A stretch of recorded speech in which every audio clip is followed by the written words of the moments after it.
வணக்கம். நான் உங்கள் நண்பன் புதுயுகம், போட்டித் தேர்வர்களின் துணைவன்.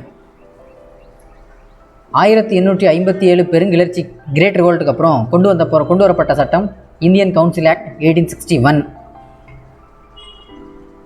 1858 கவர்மெண்ட் ஆஃப் இந்தியா ஆக்ட், இந்திய அரசு சட்டம் அப்படின்னு ஒன்று கொண்டு வந்திருந்தாங்க. அதுக்கப்புறம் மிகப்பெரிய நிர்வாக சீர்திருத்தம் பண்ணணும்னு முடிவு பண்ணாங்க, அட்மினிஸ்ட்ரேட்டிவ் ரெஃபார்ம். அப்போ என்னெல்லாம் பண்ணணும் அப்படிங்கும்போது இந்தியர்களுக்கு சில வாய்ப்பு கொடுக்கணும்னு நினச்சிருந்தாங்க பிரிட்டிஷ் கவர்னன்ஸில். அப்போது வைஸ்ராய் இருந்தவர் தான் யார் அப்படின்னா லார்டு கேனிங் அப்படிங்கிறவர். இவர் நிறைய முக்கியமான விஷயங்களை இன்க்ளூட் பண்ணியிருந்தார். அது மட்டும் இல்லாமல் இந்த லெஜிஸ்லேட்டிவ் கவுன்சில் இருக்கு இல்லையா, அதில் 3 இந்தியன்ஸுக்கு வாய்ப்பு கிடச்சிது. அது யாரெல்லாம் அப்படின்னா பனாரஸோட மன்னர், அப்புறம் மகாராஜா ஆஃப் பட்டியாலா, சர் திங்கர் ராவ். இவங்க 3 பேர்த்துக்கும் பிரிட்டிஷ் கவர்னன்ஸில் நமக்கு ஒரு வாய்ப்பு கிடச்சிது, முதல்ல பார்ட்டிசிபேஷன். இதுவே நம்மளோட மிகப்பெரிய அச்சீவ்மெண்ட் தான் 1861. அதில் இப்போ நம்ம ஏற்கனவே முன்னாடியே பார்த்துருந்தோம், லெஜிஸ்லேட்டிவ் எக்ஸிக்யூட்டிவ் ரெண்டுமே தனித்தனியாக பிரிச்சிருந்தாங்க இல்லையா.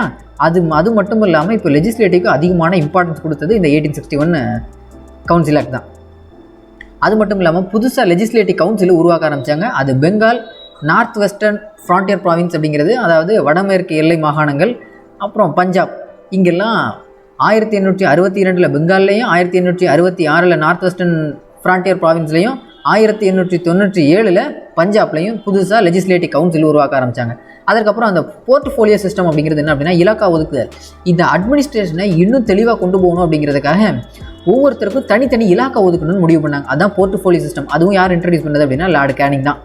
இந்த லார்டு கேனிங் தான் இந்த இந்தியாவோட ஃபர்ஸ்ட் வைஸ்ராயும் கூட இல்லையா. அவர் 1858 வைஸ்ராயாக இருக்கிறார். அது மட்டும் இல்லாமல் இப்போ நம்ம பிரசிடென்ட்டுக்கும் கவர்னருக்கும் சில ஆர்டினன்ஸ் மேக்கிங் பவர்லாம் இருக்குது. ஆர்டிகல் 123, 213 அப்படிங்கிறதுலாம். அதே மாதிரி அந்த காலகட்டத்திலையும் வைஸ்ராய்க்கு இந்த ஆர்டினன்ஸ் இஷ்யூ பண்ணக்கூடிய பவர் கொடுத்துருந்தாங்க.